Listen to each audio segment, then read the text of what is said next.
केसरिया से मन जोगी हुआ रे, दिल झूमे देखो मतवारा हुआ रे, केसरिया से मन जोगी हुआ। हर पल मनाओ केसरी त्योहार।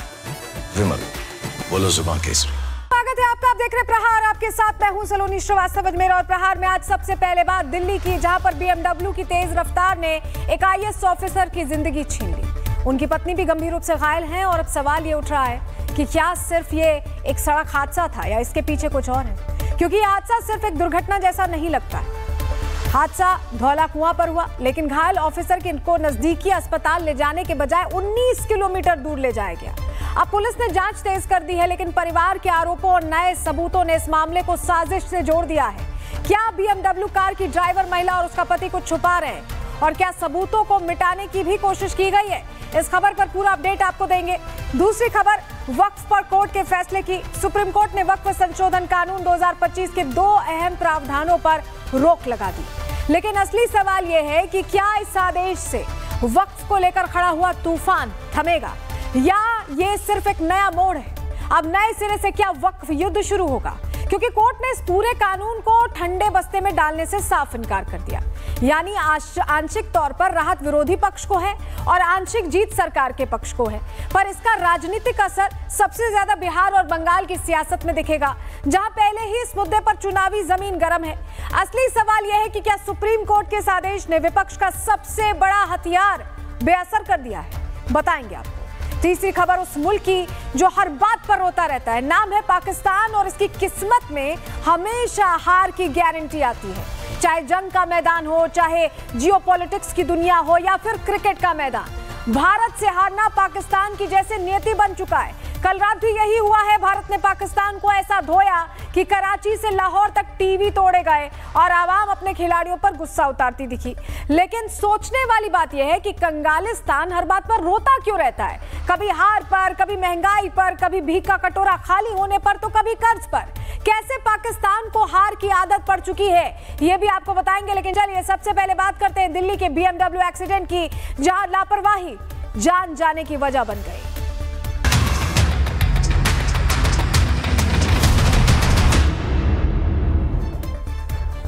आज प्रहार की शुरुआत करेंगे उस खबर के साथ जिसे आपके लिए जानना जरूरी है, क्योंकि सड़कों पर कुछ लोग मौत लेकर घूम रहे हैं और सड़कों पर लापरवाही के इन चेहरों ने आज एक IAS को मार डाला है। आपको बताएंगे पूरी खबर, लेकिन बड़ी खबर इसी से जुड़ी बता रहे हैं। BMW कार पर बड़ी जानकारी मिल रही है कि हादसे के वक्त BMW कार में 5 लोग सवार थे।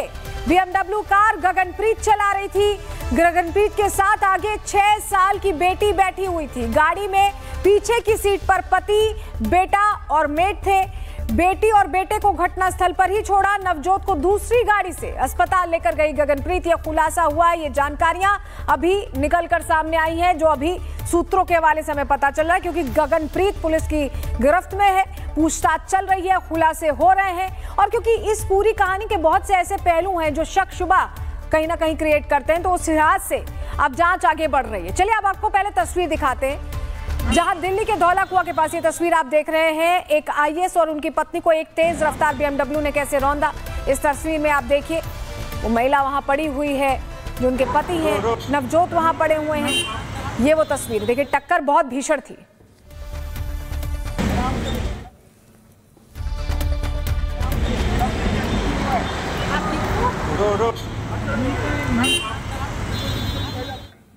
चलिए अब आपको 2 तस्वीरों के जरिए ये समझाते हैं कि एक तरफ कैसे घायल नवजोत तड़प रहे थे, तो दूसरी तरफ लोग BMW कार को लेकर ज्यादा फिक्रमंद नजर आ रहे थे। देखिए लोगों की भीड़ BMW गाड़ी के पास ज्यादा दिख रही है, बाइक पड़ी हुई है, नवजोत वहां पड़े हुए हैं, वो तड़प रहे हैं, उन्हें जल्द से जल्द इलाज की जरूरत थी, लेकिन लोग ज्यादा फिक्रमंद BMW कार में कौन बैठा है, किसे निकालना है, उस पर थे।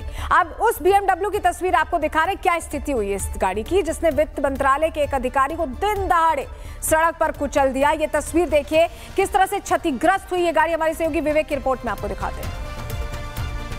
BMW, ये वही BMW है जिससे एक्सीडेंट हुआ था। आप सोचिए इतनी मजबूत कार अगर इस अवस्था में है, आगे का पूरा हिस्सा अंदर धंस चुका है और ये सारे टायर इसके फट चुके हैं। आप देखेंगे आगे और पीछे दोनों का हिस्सा ये टूट चुका है क्योंकि इसी साइड से एक्सीडेंट हुआ था। एयर बैग खुल गया है, ये तस्वीर आप देखिए, ये जो पूरा ये जो साइड मिरर होता है वो टूट गया है और ये रगड़ खाई है गाड़ी ने। इससे पता चलता है कि ये एक्सीडेंट कितना भयंकर था। लापरवाही तो है ही, जो आरोप लगाए जा रहे हैं कि जो पास का अस्पताल है उसमें पहले पहुंचाया जा सकता था।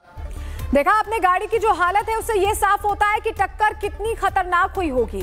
आपने गाड़ी की तस्वीरें देखी, अब आपको उस महिला की तस्वीर दिखाते हैं जो उस वक्त इस BMW गाड़ी को चला रही थी। गगनप्रीत नाम की ये महिला रिपब्लिक भारत के सवालों से कैसे भागती नजर आई है, आपको दिखा रहे हैं। ये पुलिस, ये गगनदीप है जिसे लेकर के जाया जा रहा है। ये गगनदीप है। गगनदीप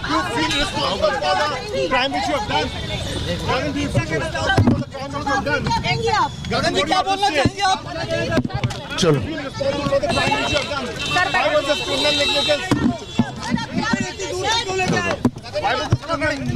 चल गाड़ी निकाल, सामने लग रहा है।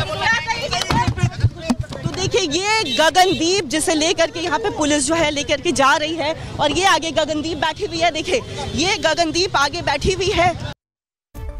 देखिए गगनप्रीत की लापरवाही ने आज एक IAS की जान ले ली है। तो मामला महज इतना ही नहीं है, क्योंकि सवाल तो ये भी है कि क्या नवजोत को बचाया जा सकता था। और ऐसा हम इसलिए कह रहे हैं क्योंकि इसी जो गाड़ी की तस्वीर हम आपको दिखा रहे हैं, इसी मैजिक गाड़ी से नवजोत को अस्पताल ले जाया गया। घटनास्थल के पास कई अस्पताल थे, लेकिन इसके बावजूद गगनप्रीत नवजोत को उस अस्पताल में लेकर गई जो उनके जानने वालों का अस्पताल था। लेकिन इस अस्पताल की दूरी ही नवजोत की मौत का कारण बन गई। ग्राफिक्स के जरिए एक बार आपको बताते कि अस्पताल कितनी दूर था। देखिए जो टक्कर होने वाली जगह थी वो थी धौला कुआं, पिलर नंबर 57। यहाँ पर टक्कर हुई। भर्ती कहाँ कराया गया? न्यू लाइफ अस्पताल, मुखर्जी नगर का ये अस्पताल, और ये अस्पताल 19 किलोमीटर दूर है। आखिर इतनी दूर क्यों भर्ती कराया गया, जब हमें पता है कि एक एक क्षण जो एक घटना से गुजर चुका है, शख्स एक हादसे से गुजर चुका है, उसके लिए एक एक क्षण कितना कीमती होता है। तो आप सबसे पहले नजदीकी अस्पताल ले जाते हैं। 19 किलोमीटर दूर ले जाने में उसकी जान चली गई। अब नवजोत को जिस मैजिक ने 19 किलोमीटर दूर अस्पताल जिस मैजिक के जरिए ले जाया गया, तो उस मैजिक के चालक गुलफाम से रिपब्लिक भारत ने बात की है। उन्होंने क्या कहा, उन्हें भी सुनिए। देखा कि जो BMW कार थी वो पूरी पलटी हुई थी। हाँ जी, पलटी हुई थी पूरी, डिवाइडर से टकरा के वो गाड़ी पलट चुकी थी। तो पत्नी कहाँ थी, क्योंकि वीडियो दिख रहा है कि पत्नी सड़क के बीच में गिरी हुई थी। हाँ जी, पत्नी जी थोड़ा दूर थी और वो जो सर थे वो गाड़ी के थोड़ा नज़दीक थे। अच्छा जी। तो आपने अपनी मर्जी से उनको अपनी गाड़ी में डाला या किसी ने बोला कि इस गाड़ी में जगह है? नहीं नहीं, किसी ने बोला नहीं, मैंने खुद अपनी मर्जी से, क्योंकि मुझे को पता थी मेरी गाड़ी में जगह है, ये जा सकते हैं, तो इसके थ्रू मैं ले गया था। क्या लोग उस समय वीडियो बना रहे थे? आसपास जितनी भी भीड़ हम देख रहे हैं खड़ी हुई है, वो सब वीडियो बना रहे थे? हाँ जी सर, वीडियो बना रहे थे। अच्छा, गाड़ी में कौन कौन बैठा था आपकी? वो भाई साहब थे और वो लेडीज़ थी और एक लेडीज़ आगे बैठी थी।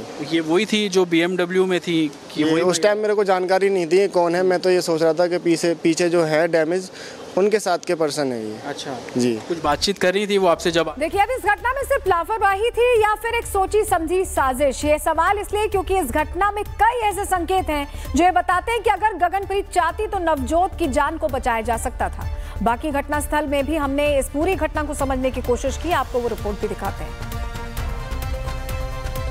पहले आप तस्वीर देखिए इस रोड की, ये सामने आप धौला कुआं से आगे दिल्ली कैंट की तरफ जाने वाला ये पूरा रास्ता है। सड़क की तस्वीर आप देखेंगे तो बहुत तेजी से गाड़ियां आपको इस सड़क पर दौड़ती हुई नजर आ जाएंगी और यही कारण था कि जो BMW कार थी बहुत तेजी से सड़क पर दौड़ रही थी। सड़क पर जा रही बाइक को वो टक्कर मारती है और उस हादसे के सबूत अभी भी सड़क पर आपको साफ तौर पर नजर आएंगे। ये मेट्रो का पिलर देखिए, BMW कार ने जब बाइक को टक्कर मारी, टक्कर मारने के बाद BMW कार राइट की तरफ मुड़ती है और इस मेट्रो के पिलर पर जाकर टकराती है। इसके सबूत आपको नजर आ जाएंगे, तमाम जो स्क्रैचेस, गाड़ी के पेंट, वो आपको यहाँ पर इस पिलर पे नजर आ जाएगा। और आप ये पूरा एक तरीके से डिवाइडर देखेंगे दोनों ही सड़क का, इस डिवाइडर पर आपको टूटे हुए कांच नजर आ जाएंगे। ये देखिए BMW कार का जो कांच है वो आपको इस डिवाइडर पे पड़ा हुआ नजर आ जाएगा। गाड़ी की रफ्तार इतनी तेज थी कि वो बाइक को टक्कर मारती है, टक्कर मारने के बाद डिवाइडर से BMW टकराती है।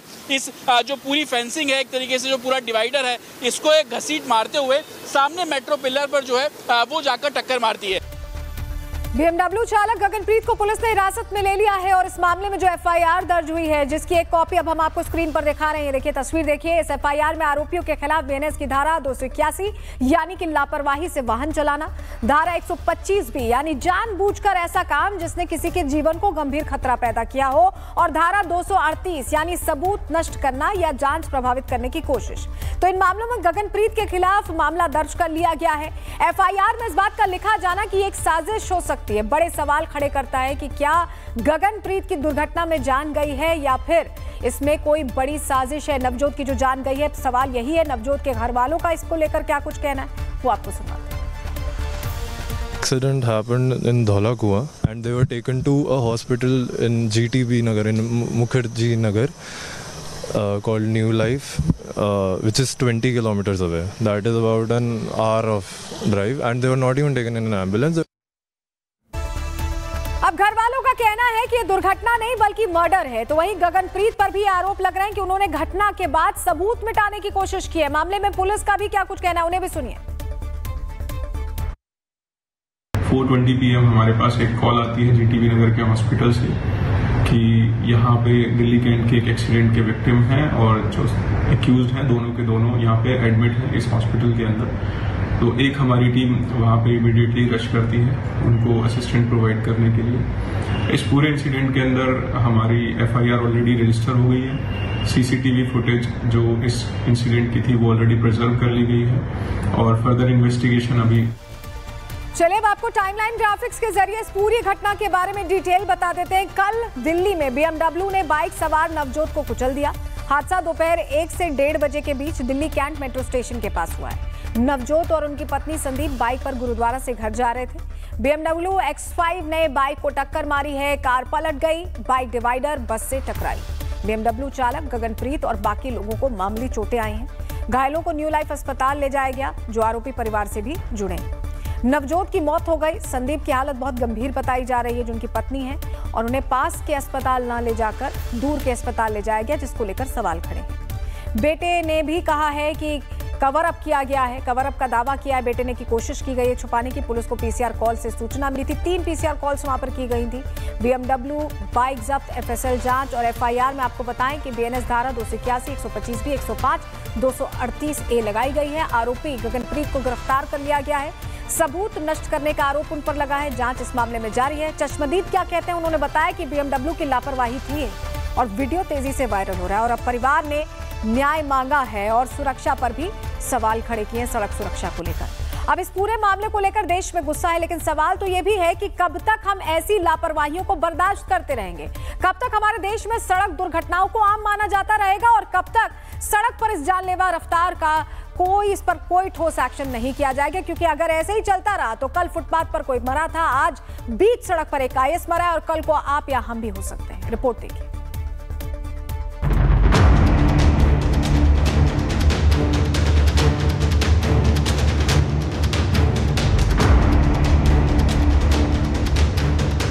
सड़क पर BMW ने कुचला। सबूतों को किसने बदला? IAS की जान गई, सबूत पूरे नहीं। 19 किलोमीटर दूर अस्पताल का पूरा सच क्या?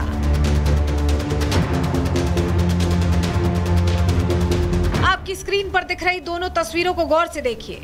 एक IAS सड़क पर तड़प रहा है, दूसरी तरफ BMW के बगल में लोगों का हुजूम लगा है। इसी तस्वीर को लेकर अब सवाल उठ रहे हैं कि IAS की जान से ज्यादा कीमती BMW है। देश की राजधानी दिल्ली रुकती नहीं, लेकिन अमीरियत का गियर लगाकर कुछ लोग सड़कों पर मौत बांटने निकलते हैं और ऐसा ही कुछ वित्त मंत्रालय के अधिकारी के साथ हुआ। राजधानी दिल्ली एक बार फिर तेज रफ्तार के कहर से दहल उठी है। दिल्ली की सड़कों पर उस वक्त हड़कंप मच गया जब एक तेज रफ्तार BMW कार ने बाइक को उड़ा दिया। टक्कर इतनी जबरदस्त थी कि बाइक सवार की मौके पर ही मौत हो गई। हादसा इतना बड़ा था कि कुछ ही मिनटों में ट्रैफिक पुलिस को 3 PCR कॉल्स मिली। मृतक कोई आम शख्स नहीं, बल्कि वित्त मंत्रालय में डिप्टी सेक्रेटरी के पद पर कार्यरत अधिकारी नवजोत सिंह थे। BMW कार ने जब बाइक को टक्कर मारी टक्कर मारने के बाद BMW कार राइट की तरफ मुड़ती है और इस मेट्रो के पिलर पर जाकर टकराती है। इसके सबूत आपको नजर आ जाएंगे, तमाम जो स्क्रैचेस, गाड़ी के पेंट, वो आपको यहाँ पर इस पिलर पे नजर आ जाएगा। और आप ये पूरा एक तरीके से डिवाइडर देखेंगे दोनों ही सड़क का, इस डिवाइडर पर आपको टूटे हुए कांच नजर आ जाएंगे। ये देखिए BMW कार का जो कांच है वो आपको इस डिवाइडर पे पड़ा हुआ नजर आ जाएगा। हादसे में उनकी पत्नी भी गंभीर रूप से घायल है। चश्मदीदों के मुताबिक BMW कार एक महिला चला रही थी जिसने पीछे से बाइक को टक्कर मारी। तस्वीरें बताने के लिए काफी है कि BMW की रफ्तार इतनी तेज थी कि कार के आगे का हिस्सा पूरी तरह खत्म हो गया। लेकिन अब सबसे बड़ा सवाल यह है कि हादसे के बाद घायल अधिकारी को पास के अस्पताल में क्यों नहीं ले जाया गया? आखिर क्यों उन्हें 19 किलोमीटर दूर GTB नगर के एक अस्पताल में पहुंचाया गया, जहां पहुंचने से पहले ही उनकी मौत हो चुकी थी? अफसर के बेटे ने सवाल खड़ा किया कि हादसे के बाद उनके मां बाप को पास के अस्पताल ले जाने के बजाय 19 किलोमीटर दूर GTB नगर स्थित न्यू लाइफ अस्पताल क्यों ले जाया गया, जिसमें कि एक कार और एक मोटर बाइक के बारे में हमें बताया गया। इसके बाद हमने फर्स्ट एड ऑफर किया, पुलिस को इन्फॉर्म किया। लगभग 50 से 55 वर्ष की आयु का एक मैन ब्रॉड डेड लाया गया था यहाँ पर, और उनकी वाइफ को मल्टीपल इंजरीज हुई थी। बट उनके वाइटल्स जो थे, उनके जो BP, पल्स, टेम्परेचर वगैरह सब स्टेबल था। तो उन्होंने ये रिक्वेस्ट किया कि हम दूसरे अस्पताल में जाके अपना इलाज लेना चाहते हैं। तो हमने आफ्टर फर्स्ट एड उनको जाने दिया। BMW चला रही महिला और उसके पति। ये जो हादसा हुआ है, जो आरोपी, ये देखिए, ये गगनप्रीत है जो गाड़ी चला रही थी, जिसने नवजोत को इस तरह से कुचल दिया जिससे उनकी मौत हो गई। बहुत बड़ी लापरवाही भी यहाँ हुई क्योंकि 19 किलोमीटर दूर अस्पताल ले जाया गया। ये पहली तस्वीरें गगनप्रीत की हम आपको दिखा रहे हैं। ये वो महिला है जो BMW गाड़ी चला रही थी, जिसकी गलती का नतीजा, जिसकी लापरवाही का नतीजा एक पूरा परिवार भुगत रहा है। एक जिंदगी चली गई है। परिवार के जो लोग हैं वो आक्रोशित हैं और ये तस्वीर आपको दिखा रहे हैं रिपब्लिक भारत पर। ये पहली तस्वीरें आप गगनप्रीत की देख रहे हैं। ये आरोपी गगनप्रीत है जो BMW गाड़ी चला रही थी और लापरवाही से चला रही थी, ओवर स्पीडिंग कर रही थी। बहुत सारे पहलू हैं इसमें, गलतियां बहुत सारी हुई हैं। और हमारे साथ हमारे सहयोगी जतिन सीधे जुड़ रहे हैं। जतिन, तस्वीर हम दिखा रहे हैं दर्शकों को, साथ साथ ये भी जानकारी दीजिए कि अब जांच कहां तक पहुंची है, कितने लोगों को अभी तक पकड़ा गया है? गगनप्रीत तो पकड़ी गई, क्या और लोगों को भी पकड़ा गया, पूछताछ की जा रही है? बिल्कुल, देखिए, पूछताछ उस कैब वाले से भी की जा रही है जिसकी गाड़ी में नवजोत को ले जाया गया था अस्पताल। लेकिन सबसे पहले गगनप्रीत की गिरफ्तारी की गई है। तस्वीरें मैं आपको दिखा दूं, ये गाड़ी आप पुलिस की यहाँ पर लगते हुए देख रहे हैं। अब से कुछ देर में गगनप्रीत को कोर्ट में पेश किया जाएगा और संभवतः उसी को लेकर तैयारी आप यहाँ पर देख रहे हैं कि पुलिस वैन लग चुकी है और किसी भी मिनट गगनप्रीत को इसी गाड़ी में बिठाकर कोर्ट ले जाया जाएगा। हालांकि पुलिस का कहना है कि अभी तक की इन्वेस्टिगेशन में जो CCTV फुटेज सामने आया, उस CCTV को भी गगनप्रीत के सामने कन्फ्रंट कराया गया है। उस CCTV फुटेज में तमाम जो गाड़ी पहले डिवाइडर से टकराती है और उसके बाद जो बाइक को टक्कर मारती है, पूरा सीक्वेंस गगनप्रीत के सामने किया गया। लेकिन सबसे बड़ी बात, इन्वेस्टिगेशन में गगनप्रीत से जब पूछा गया कि आप 19 किलोमीटर दूर क्यों ले गए, उसको लेकर कोई संतोषजनक जवाब गगनप्रीत की तरफ से नहीं दिया गया।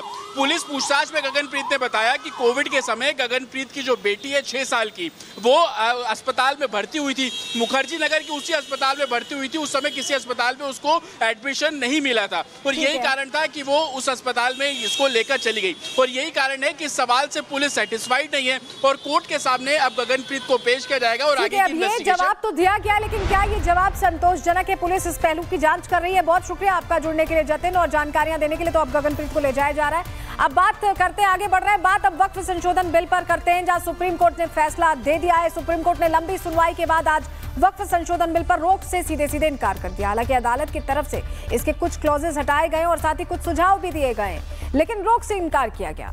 दरअसल विपक्ष लगातार वक्फ संशोधन बिल का विरोध कर रहा है। कई सियासी दल इसे मुसलमानों के खिलाफ बता रहे थे और इतना ही नहीं, इस बिल को मुसलमानों की संपत्ति छीनने वाला बिल भी बताया गया था। यही प्रोजेक्ट किया गया था। लेकिन दोनों ही सदनों से पास होने के बाद जब यह कानून बन गया तो सुप्रीम कोर्ट का दरवाजा खटखटाया गया। सुप्रीम कोर्ट ने इस बिल को लेकर आज अपना फैसला सुनाया, जिसका कई महीनों से आपको बताएं दोनों ही पक्ष इंतजार कर रहे थे। सुप्रीम कोर्ट ने अपने फैसले में क्या कहा है, बड़ी बातें आपको ग्राफिक्स के जरिए डिटेल दे देते हैं। वक्फ संशोधन कानून पर सुप्रीम कोर्ट की रोक नहीं है। ये सीधे सीधे मना किया कोर्ट ने। 5 साल से प्रैक्टिसिंग मुस्लिम वाले जो नियम है उस पर जरूर रोक लगाई गई है। इसके लिए राज्य सरकार को नियम बनाने को कहा गया है। डीएम की जो संपत्ति का अधिकार तय करने वाला अधिकार था उस पर भी रोक लगाई है कोर्ट ने।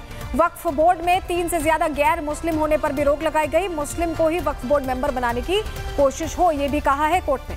वक्फ बोर्ड का सीईओ मुस्लिम को बनाने को ही प्राथमिकता देने की बात भी कोर्ट की तरफ से कही गई। सुप्रीम कोर्ट के आदेश का केंद्र सरकार ने स्वागत किया। ये कानून केंद्रीय मंत्री किरण रिजिजू के मंत्रालय का ही था। उन्होंने क्या कहा, उन्हें सुनिए। सुप्रीम कोर्ट ने वक्फ अमेंडमेंट एक्ट को पूरा सुनवाई करके जो आज ऑर्डर पास किया है, मैं इसका स्वागत करता हूं। सुप्रीम कोर्ट को पूरा विषय का जानकारी है, बहुत विस्तार में पक्ष रखा। सरकार के ओर से हमारे सॉलिसिटर जनरल ने विस्तृत रूप से एक्ट में जो प्रावधान है और उसका मंशा, सरकार का जो सोच है, उसको भी सुप्रीम कोर्ट में रखा है।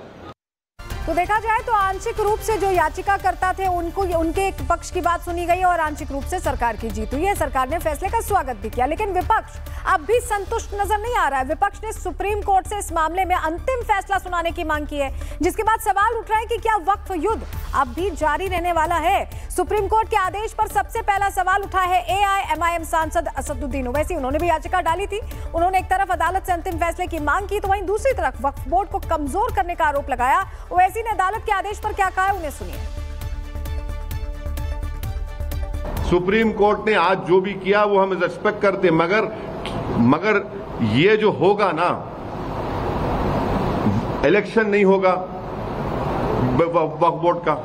पहले इलेक्शन होता था किसका, मुतवल्ली कैटेगरी का, MLA कैटेगरी का, MP कैटेगरी का, और जो जुडिशियल साइड में जो होते थे। अब इलेक्शन नहीं होगा, नॉमिनेट होगा। नॉमिनेट किसको करेंगे? दूल्हे भाइयों को करेंगे, पूरे बीजेपी के जितने दूल्हे भाई हैं, और उसमें आप अपने लोगों को लाके डालेंगे। कैसे आप उम्मीद करेंगे, आप कैसे उनसे एक्सपेक्ट करेंगे जो बुलडोजर से घरों को तोड़ रहे हैं, जो ओपनली कह रहे हैं कि ये लोग इन्फिल्ट्रेशन करके आए हैं, कैसे आप उनसे इंसाफ की उम्मीद करेंगे? हम उम्मीद करते हैं कि ऑनरेबल सुप्रीम कोर्ट, ये अब तो इंटरिम ऑर्डर है, हमारा केस है, इस पूरे एक्ट का एक फाइनल डिसीजन ले। देखिए, यहाँ ये समझना जरूरी है कि सरकार ने संशोधन क्या क्या किया था, आपत्तियां क्या थी और सुप्रीम कोर्ट ने आदेश क्या दिया। आपको बताते हैं दरअसल संशोधन क्या किया। बोर्ड में 2 और मुस्लिम सदस्य होने की बात, आदेश आया है कि गैर मुस्लिम 3 से ज्यादा नहीं होंगे। दूसरा संशोधन, 5 साल इस्लाम का अनुयायी होना जरूरी होता है वक्फ देने के लिए। अब आदेश क्या है कि राज्य सरकारें इसको लेकर नियम बनाएंगी। तीसरा संशोधन क्या है कि सरकार की रिपोर्ट तक वक्फ नहीं होगा, ये कहा गया था। आदेश है कि इस प्रावधान पर सुप्रीम कोर्ट ने सीधे सीधे रोक लगा दी है। संशोधन क्या किया गया था कि वक्फ संपत्ति पर डीएम की रिपोर्ट फाइनल होगी। अब आदेश दिया गया है कि डीएम को ताकत नहीं दी जा सकती, डीएम ये तय नहीं कर सकते हैं। तो ये बदलाव किए गए हैं वक्फ को लेकर। हालांकि अब चुनावी राज्यों में इसको लेकर बयानबाजी हो रही है, ऐसे में क्या होता है, किस तरह से विपक्ष इस पर रिएक्ट करता है, इस पर हमारी नजर रहेगी। आगे बढ़ रहे अब भारत में देखिए वक्फ को लेकर चर्चा चल रही, वहीं दूसरी तरफ हमारे पड़ोसी देश पाकिस्तान में जनता बेसब्री से अपने खिलाड़ियों का इंतजार कर रही है। हालांकि लोगों के हाथ में स्वागत के लिए गुलदस्ता तो नहीं है, लेकिन वो जिस तरह से हाथ मसल रहे थे, ये साफ है कि दुबई से वापस पाकिस्तान पहुंचते ही शाहिद अफरीदी पक्का पिटने वाले हैं। तस्वीरें आपको दिखाते हैं, क्योंकि पाकिस्तान क्रिकेट टीम की कल जिस तरह से पिटाई हुई है, उसके बाद पूरे पाकिस्तान में लोग टीवी फोड़ रहे हैं। ये तस्वीर दिखा रहे हैं आपको, ये देखिए, ये तस्वीरें बता रही हैं कि कैसे गुस्से में हैं लोग।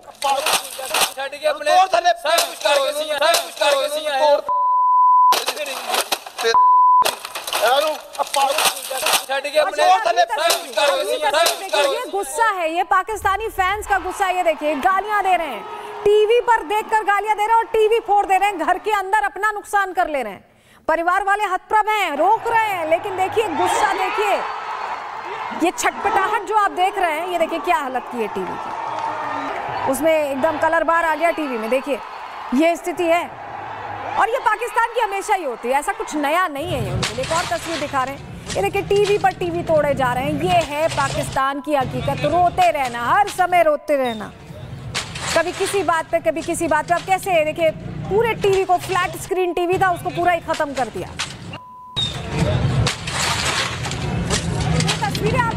एक तरफ पाकिस्तान में तो देखिए टीवी फोड़े जा रहे हैं, तो वहीं पाकिस्तान के लोग अपने खिलाड़ियों को किस तरह कोस रहे हैं वो भी सुन लीजिए। डिसअपॉइंट कब नहीं करती टीम, आप बताएं ना, कब नहीं करती। 2021, 22, 23, 24, 25 अभी आ गया, 2 हार्ट हो गए हैं, चैंपियंस ट्रॉफी का हो गया, उसके बाद अभी एशिया कप। अभी हम as a leader, as a cheerleader सिर्फ कह सकते हैं कि हम आ सकते हैं, अपनी टीम को चेयर कर सकते हैं, दैट्स इट, और कुछ नहीं हम कर सकते। तो बाकी इनके ऊपर है कि हमने पैसे लगाए, हम इधर आए, हमने चेयर किया अपनी टीम को, ठीक है। अब इनके ऊपर था कि ये हमें उसका कैशबैक देते, ठीक है, उनसे हमें लाइक एज अ अच्छी क्रिकेट खेल के हमें इधर करते हैं। देखिए अब यूं तो पाकिस्तान को पिटने की अच्छी खासी प्रैक्टिस है, लेकिन भारत से हर नई तारीख पर मार खाने वाला पाकिस्तान अब रो रहा है, बिलबिला रहा है। हुक्मरान तो पहले से ही गालियां खाते रहते हैं, अब उनके खिलाड़ियों का भी आवाम हाथ मसलते हुए इंतजार कर रही है। इसीलिए तो कहा जा रहा है कि जब तक पाकिस्तानी खिलाड़ी दुबई में है तब तक आवाम सिर्फ डांटे जा रही है, लेकिन पाकिस्तान पहुंचने पर इन्हें चाटे पड़ना तय।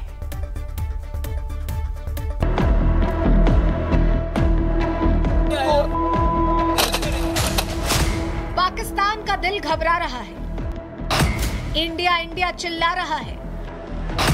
पाकिस्तान फिर पिटा, कराची टू लाहौर टीवी फूटा।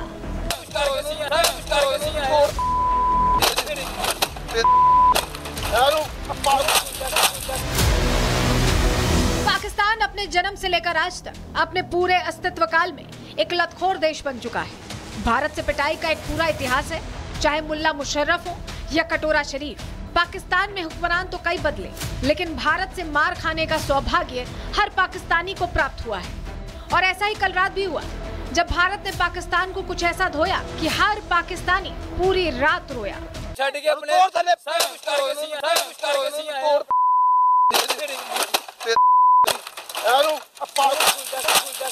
ये ब्रांड की है, इसका ब्रांड मैं दिखाने गई, पाकिस्तान हार गई है यार। ये सिर्फ अंडे बेचे, इनको सर्दियां आ रही हैं, इधर आके ना अंडे बेचना शुरू कर दें या गोलगप्पे लगाना शुरू कर दें, इनकी औकात ही ये है सिर्फ। हमने 5000 की कीमत वाले नान मंगवाए, हमने ड्रिंक्स मंगवाई कि जी पाकिस्तान जीतेगा, हम सेलिब्रेट करेंगे इस जीत को, लेकिन सारे का सारा मूड का जो सत्यानाश करके रख दिया आज हमारी टीम ने। पाकिस्तान में टीवी फोड़े गए तो वहाँ के आवाम पाकिस्तान के खिलाड़ियों को अपने बीच बुला रही है। अब जाहिर सी बात है, लूजर टीम का गुलदस्ता देकर स्वागत तो होगा नहीं। ऐसे में क्या जो आवाम अब तक अपने खिलाड़ियों को डांटे जा रही है, वो अब चाटे भी चला सकती है। आपको नहीं अंदाजा, शायद कभी आप आम लोगों के साथ क्रिकेट बैठ के एक दफा देखेंगे, ताकि आपको पता चले कि लोग कितने जज्बाती तौर पर इससे मुंसलिक होते हैं। हर एज ग्रुप का खास तौर पर इंडिया पाकिस्तान का। तो मेरे ख्याल में मेरा मशवरा है आपको, आप पहले आम लोगों के साथ क्रिकेट बैठ के देखें, ताकि आपको पता हो कि लोगों के सेंटिमेंट्स किस कदर हर्ट हो जाते हैं। पाकिस्तान की आम आवाम अपने खिलाड़ियों का मुल्क में बेसब्री से इंतजार कर रही है, तो वहीं दूसरी ओर पाकिस्तानी बिल लेकर बैठे हैं। कहते हैं कि जो पॉपकॉर्न खरीदे, जो कोल्ड ड्रिंक खरीद कर मैच देखा, उसका पैसा कौन देगा। फ्रीदी तू आज मुझे खराब बोलेंगे, तुझे मैं 6 बोलो, मैं 6 छक्के मारूंगा, चैलेंज है तुझे मेरा। ये मेरा दोस्त है, इसका 50,000 रुपए का खर्चा हुआ है। इसने अपने दोस्तों को अपने घर बुलाया है, प्रोजेक्टर लगवाया है, उधर स्नैक्स मंगवाए हैं, पिज्जे मंगवाए हैं कि यार हम जीतेंगे, पाकिस्तान की खुशी मनाएंगे। पाकिस्तान की सड़कों पर टूटे टीवी पड़े, लोगों ने सलमान आगा के लिए कोड़ा तैयार कर लिया है और अब खुद कह रहे हैं कि भारत तो अब्बूजान है, उनसे कैसा मुकाबला। लोग बड़के मारते फिर रहे थे, मैं तो इस बात को पहले ही एक्सेप्ट कर चुका था कि पाकिस्तान हारने वाली है। इस भाई की बात कर लीजिए, उस दिन आके लड़ रहा था। हमें पता था कि पाकिस्तान में इतना पानी नहीं है, इतना दम नहीं है कि इंडिया जैसी बहुत बड़ी अब्बू जैसी टीम को हरा लें। आज देखें उन्होंने आए हैं, आपका कहाँ पे गया साइम यूब इंटेंट प्लेयर, और अगर ऐसे इंटेंट प्लेयर होते हैं तो इनको हाथ जोड़ो। 0 पे जा रहा है, मुसलसल 0 पे जा रहा है। सलमान अली आगा भाई टेस्ट क्रिकेट का मैच खेल रहे हो, ओडीआई वनडे T20 खेलो भाई, 15 बॉलों पे 3 स्कोर करके वो बंदा आउट हो गया। ये क्रिकेट के जनाजा नहीं है तो इसे क्या कहें हम। इसे ये 60-60 लाख रुपए सैलरियां लेते हैं, काम इनके साथ टकों वाले नहीं है। पाकिस्तान जिस तरह से पस्त हुआ, उसको लेकर अब वहां का मीडिया लोगों को बता रहा है कि भारत बार बार जीत जाता है, इसके पीछे जरूर कोई काला जादू होगा, लेकिन आवाम इस बार उनकी इस नालायकी पर यकीन नहीं करती। नहीं ना होते, बिकॉज हमारी टीम ही वैसी नहीं है जो खेल पाए। अच्छा जी, हमारी टीम वैसी नहीं है। क्या वजह है? सैलरीज 55 लाख हम इनको सैलरीज देते हैं। सैलरीज पे तो हैं ये, सिर्फ सैलरीज पे तो टिके हुए हैं। इनको पैसे करवा लें, इनसे एड्स करवा लें, पेप्सी के, इनसे लेज के एड्स करवा लें, इनको पैसा ही तो चाहिए बस। लेकिन परफॉर्मेंस इनकी जीरो है, कुछ इनसे खेला जाता नहीं। मैं कहती हूँ मैं फिर भी थोड़ा सा क्रेडिट अपने बॉलर्स को देती हूँ, लेकिन वी हैव नो बैट्समैन। कोई बैट्समैन नहीं है हमारे पास के जो परफॉर्म कर पाए, जो खेल पाए।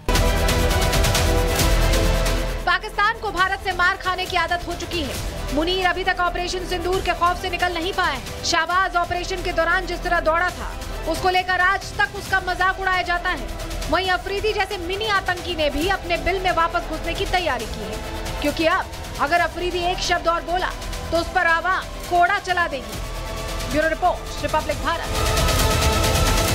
चलिए आगे बढ़ रहे हैं। दुनिया के तमाम इस्लामिक मुल्क इजराइल के खिलाफ लामबंद हो रहे हैं और इस कतार में जा खड़ा हुआ है पाकिस्तान भी, जिसे शायद इस बात का अंदाजा भी नहीं है कि इसका अंजाम क्या हो सकता है। इजराइल लगातार हमास को निशाना बना रहा है और कुछ दिनों पहले इजराइल ने कतर में हमास के ठिकाने पर निशाना बनाया। इसी हमले के विरोध में दुनिया के करीब 50 मुल्क एकजुट हुए।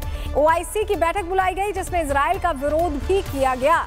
इजराइल को लेकर OIC की बैठक में क्या बातें हुई हैं, ग्राफिक्स के जरिए इस पर डिटेल आपको दे देते हैं। इजराइल के हमले के बाद कतर की राजधानी दोहा में अरब और इस्लामिक देशों के विदेश मंत्रालयों की बैठक हुई, मंत्रियों की बैठक हुई। बैठक में इजराइल में दोहा में किए गए हमले को लेकर नाराजगी दिखाई गई। कतर के प्रधानमंत्री ने अंतर्राष्ट्रीय समुदाय से कतर पर हुई हवाई हमले के लिए इजराइल को जिम्मेदार ठहराने की अपील की। अरब लीग ने कहा कि दोहा की बैठक से अरब और इस्लामिक सहयोग का स्पष्ट संदेश जाना चाहिए कि कतर अकेला नहीं है। दरअसल इजराइल ने बीते कुछ दिनों में 6 मुस्लिम देशों को निशाना बनाया, लेकिन इस्लामिक देशों का गुस्सा तब भड़का जब इजराइल के निशाने पर आया कतर। दरअसल कतर इस युद्ध में मीडिएटर की भूमिका निभा रहा था और इसी वजह से तमाम इस्लामिक देश इसे लेकर गुस्से में हैं। लेकिन OIC की ये बैठक पाकिस्तान को बहुत महंगी पड़ने वाली है। इस बैठक में पाकिस्तान शामिल तो हो गया, लेकिन अब इसे अपने किए पर पछतावा हो रहा है, क्योंकि शहबाज के बाद एक बतौलेबाज मंत्री ने वहां जाकर जो किया उससे पाकिस्तान का अंत तय है। बड़बोले शहबाज के बतौलेबाज मंत्री ने कतर से इजराइल को ही चैलेंज कर दिया। मजहब के नाम पर सिंपैथी तो ले ली, लेकिन पाकिस्तान ने इजराइल से जो दुश्मनी मोल ले ली है उसकी कीमत शायद पाकिस्तान चुका पाएगा या नहीं, ये सोचिए। शहबाज के मंत्री इशाक डार ने इजराइल को लेकर क्या प्रस्ताव रखा, पहले वो जल्दी से जान लीजिए ग्राफिक्स के जरिए। युद्ध अपराधों के लिए इजराइल को जवाबदेह ठहराया। इजराइल के खिलाफ ज्वाइंट अरब इस्लामी टास्क फोर्स का गठन करने की बात कही। इजराइल की संयुक्त राष्ट्र सदस्यता निलंबित करने की मांग रखी और सदस्य देशों की ओर से दंडात्मक उपाय अपनाने को कहा। संयुक्त राष्ट्र सुरक्षा परिषद के जरिए कैदियों की अदला बदली करने की बात कही गई और गाजा में स्थायी युद्ध विराम की मांग रखी गई। वैसे तो इजराइल की राजधानी तेल अवीव से इस्लामाबाद की दूरी करीब 5000 किलोमीटर है, लेकिन हजारों किलोमीटर की ये दूरी कैसे इजराइल मिनटों में तय कर पाकिस्तान को विश्व के नक्शे से मिटा सकता है, इस रिपोर्ट के जरिए आपको बता रहे हैं।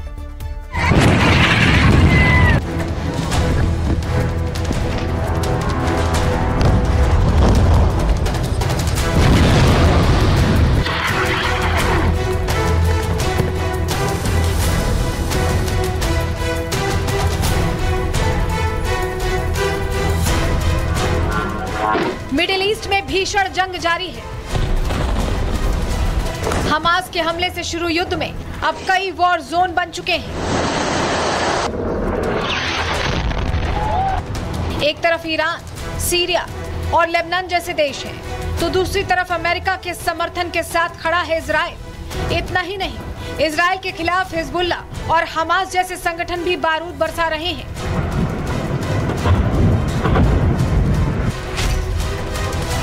लेकिन अब इस वॉर जोन में टांग गड़ाने की कोशिश कर रहा है शेख चिल्ली शहबाज, वही शहबाज जो मुल्ला मुनीर के हाथों का प्यादा भर है।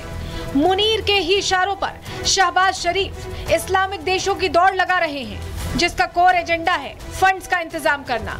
और इसी चक्कर में बड़बोले शहबाज के मंत्री अपनी औकात से कहीं बड़ी बतौलेबाजी कर रहे हैं। OIC की बैठक में जिस तरह से इशाक डार ने इजराइल के खिलाफ जो प्रस्ताव रखा है, उस पर इजराइल की भी नजर है।